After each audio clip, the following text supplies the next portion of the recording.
did he change your opinion? Whether it's from better to worse or worse to better, did he Yes. change your opinion? He did. And I can't tell you whether it's from better to worse. Well, I know that you thought he was an emotional fucking robot, so... Yeah.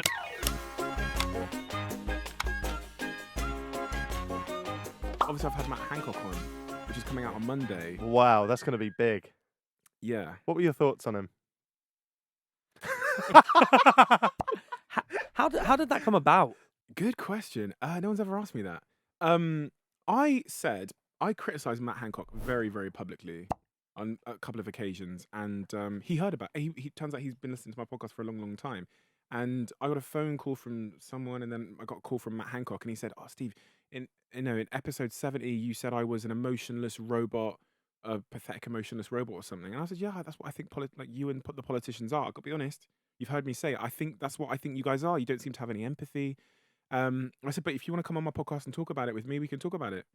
And then 3 months of quietness. Then obviously this thing happened with the cheating, and then Oh, this was before that, was it?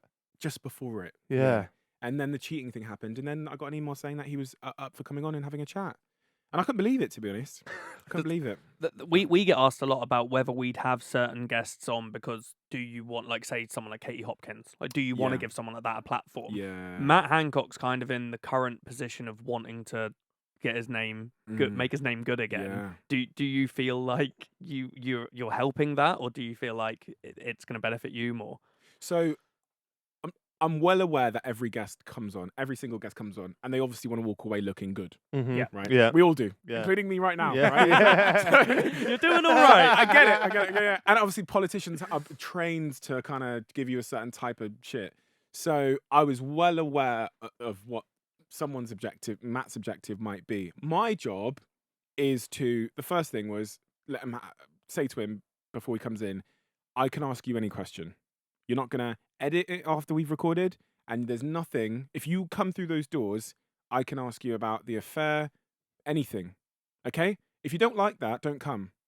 And so once we've agreed that, my job is to do the work, which is reading all of the Sage minutes from their meetings throughout coronavirus, finding out all the details on all the topics, the PPE scandal, the affair, the Boris Johnson calling him a useless, helpless wanker, or whatever he said. Like, all of the stuff. I need it all, and I need to ask him it into his face.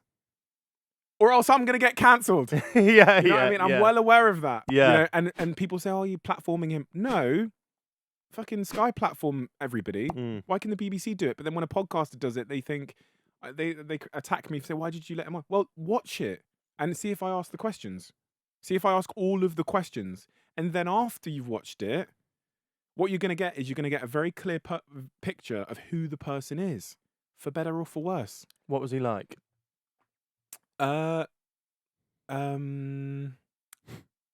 interesting. It's very interesting. I've never had a politician on before, and he told me everything. Did he answer questions in the same way you'd expect him to, or was it a bit more open? It was open because there's no time limit. And obviously when he does like Good Morning Britain, you get 7 minutes, and they're probably trying to get you.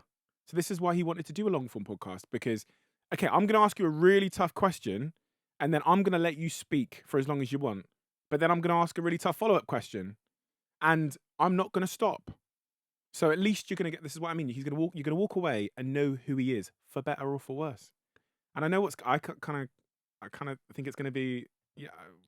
Oh, One thing I have is my only rule as a podcaster is after the guest has come on, you don't publicly give I don't think we should be continuing the conversation once they've left the room about them. I said this to my team the other day. Do you know what I mean? Like, publicly. So I wouldn't then want to do a follow-up podcast, giving my hot take on it. So do you feel awkward talking about this now? It's more, I feel awkward giving my opinion on him. Rather than the episode. Yeah, I want the episode to do it. My whole thing is like, let you decide. You decide whether you think they are this, that, or that.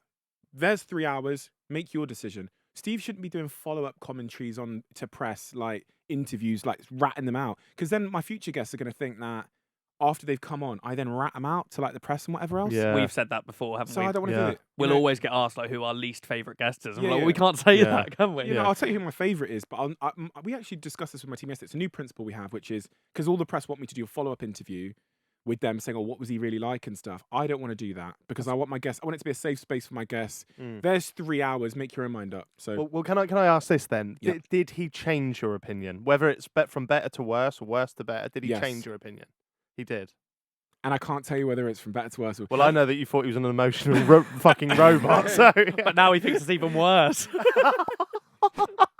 No, yeah, that's So you mentioned during that just then you had to go through all this research.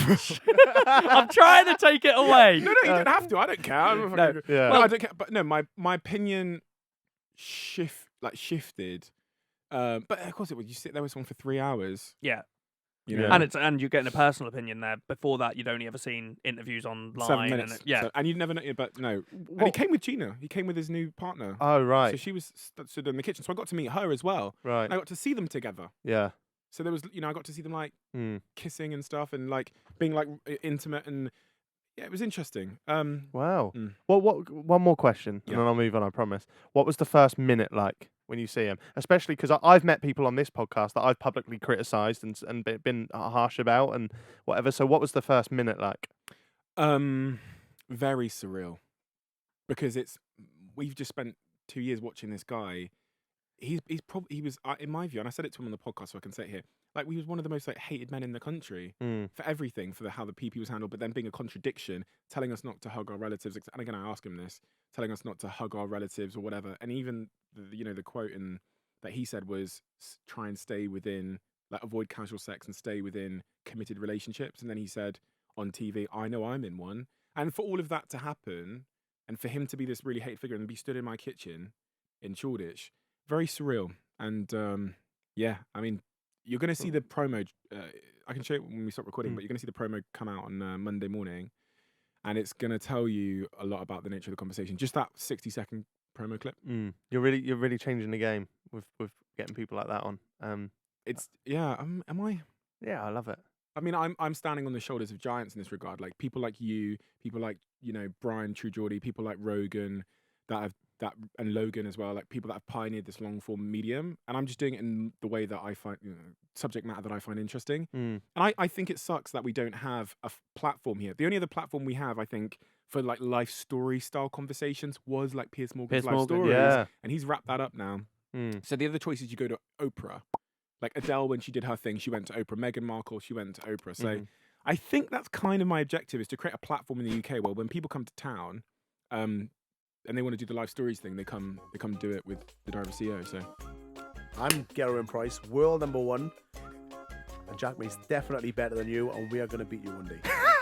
You need to get a partner in his doubles. I love it.